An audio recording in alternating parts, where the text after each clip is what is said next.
Trump's association with Epstein has been long known in public, and he has repeatedly denied any wrongdoing when it comes to the late sex trafficker. But the president and his aides have been waging an intense pressure campaign that ultimately backfired here on Capitol Hill tonight, where that petition to force a vote on the release of the Epstein files now has all of the votes that it needs.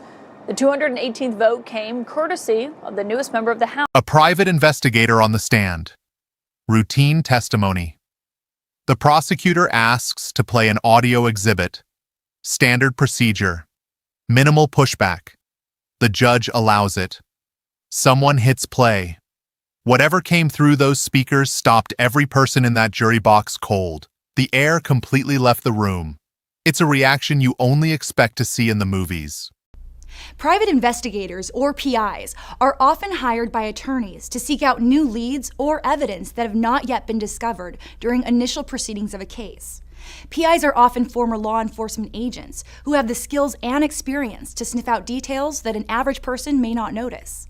While many PIs investigate criminal activity, most do not have police powers and are simply required to take detailed notes of what they observe to be provided to their employer. Donald Trump's voice fills the room. Not a press conference, not a rally, not some carefully crafted legal defense. Raw, unfiltered, he's caught in conversation, discussing the very classified documents he swore he had the right to possess. The words coming out of his mouth shatter months of his team's careful legal groundwork. The tape is undeniable. He is explicitly describing sensitive national security information. The Democrats were Epstein's friends, all of them. And it's a hoax. The whole thing is a hoax. And I don't want to take it away from really the greatness of what the Republican Party has accomplished over the last period of time. So the president, in the last couple of days, made it clear that he wants to move on from. They heard something so stunning, their bodies reacted before their brains could stop them. No dramatic license here, just human psychology. When truth hits with that much force, the mask slips. And the aftermath? Absolute meltdown at the defense table. Sources described a scramble. Emergency sidebars. Frantic note passing. It was the kind of visible, naked panic that experienced criminal lawyers train their whole lives never to reveal. It's a totally pointless exercise. It is completely moot now. We might as well just do it. I mean, they have 218 signatures, that's fine. We'll do it. The two members of Congress who have been leading the charge on this bill are my sources on the Hill tonight. I'll ask you, since he's the Republican House Speaker, he's calling it totally pointless exercise and completely moot. What do you make of his comments? Do you agree with those? Well, the White House spent a lot of effort in the midst of a shutdown to stop a totally pointless exercise that's completely mute. They knew in that instant that the case had fundamentally changed. You don't recover from your client confessing on tape. Let's really digest what Trump actually said on this recording, because every word is legally catastrophic. He discusses specific documents. He describes them as secret information. That's not casual language. That's the terminology of someone who understands classification systems, who knows what secret means in the context of national security. He's not saying personal records. He's not saying souvenirs. He's not saying things I had every right to keep. He's saying secret information. The House of Representatives is expected to vote in a matter of hours on a bill that would force the Justice Department to release all of its unclassified files from the case of convicted sex offender Jeffrey Epstein. Now, ahead of that vote, victims of Epstein's sexual abuse are joining lawmakers from both sides of the aisle for a press conference happening later this morning. One survivor discussed the importance of releasing the Epstein files while speaking to Major Garrett on The Takeout last night. That's an acknowledgement that these materials contain national defense secrets. Then he says the devastating part, as president, I could have declassified it. Notice the past tense. Could have. That's a hypothetical. That's him describing something he didn't do. He didn't say, I declassified everything. He didn't say, these are all declassified now.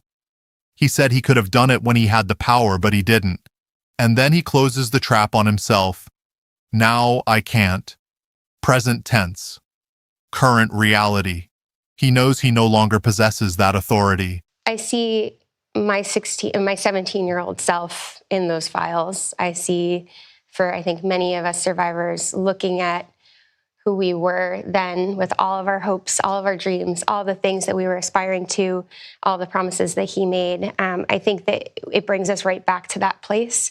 I want to be able to hug my 17-year-old self and say, it's all going to be okay. Other women will not have to go through this, and mean it. And right now, I don't necessarily feel that. I think without the transparency, we don't even know what the process to accountability is, right? Trump's lawyers claimed he declassified everything. On tape, Trump admits the documents are secret information and confirms his declassification power ended when he left office. By admitting he knows the documents are classified, he eliminates the excuse of an innocent misunderstanding or staff error.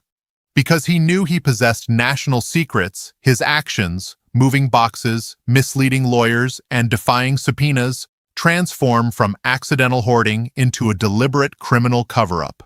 The defense will fight to suppress it, but the jury has already heard his casual, cavalier disregard for national security.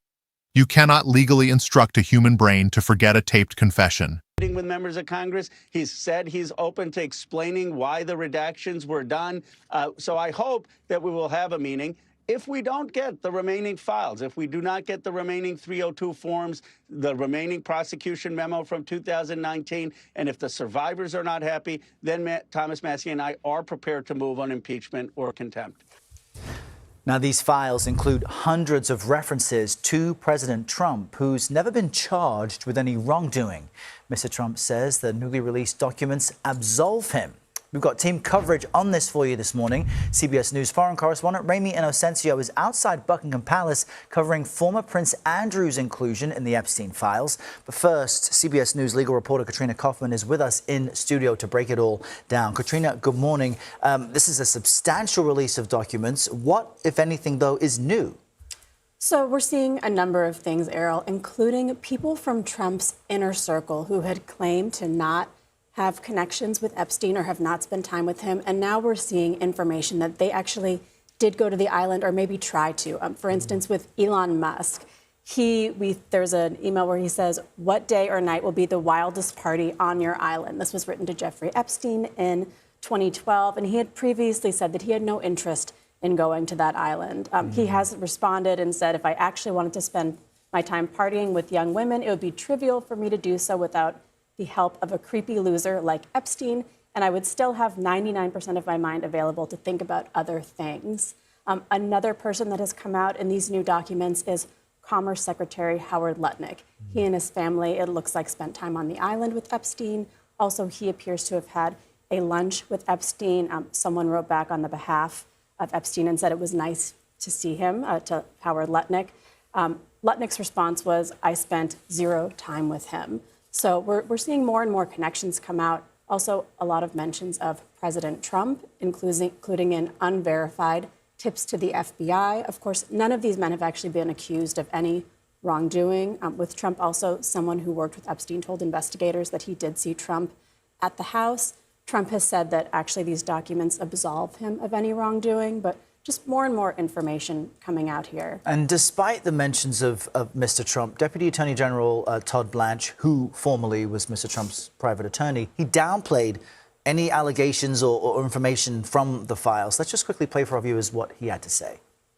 It's not about President Trump. It's about a ton of people, multiple people that were, quote, in the Epstein files. And what I think folks will see when they review the materials we released is that there have been hundreds of calls made to the FBI where allegations are made by either anonymous individuals or people who are very quickly determined to not be credible, whether it's the nature of what they're saying or the fact they won't provide any information or corroboration. And that's part of the Epstein files. And Blanche also suggested there will be no new charges. So where does all of this go from here? I mean, Errol, this is not done. People feel that there are still millions of documents that are not being released here. I believe about 3 million documents left. Todd Blanche has said that they are done releasing any documents. Now, Democratic members of the House Judiciary Committee are asking for a full review of these documents. They want to see what's left. There's also the redactions, Errol. Those need to be scrutinized. What was redacted, also what wasn't. It's important to highlight that there was supposed to be an effort to protect the survivors of Jeffrey Epstein here. And some people who had been Jane Does, their names ended up getting revealed in this latest document dump. I mean, the Justice Department says it's because they're going through so many documents. You know, it's hard for them to see everything, but this is by no means done. As we also heard earlier, Rep. Ro said that there could be potential contempt or impeachment proceedings if officials do not comply here. All right, Katrina.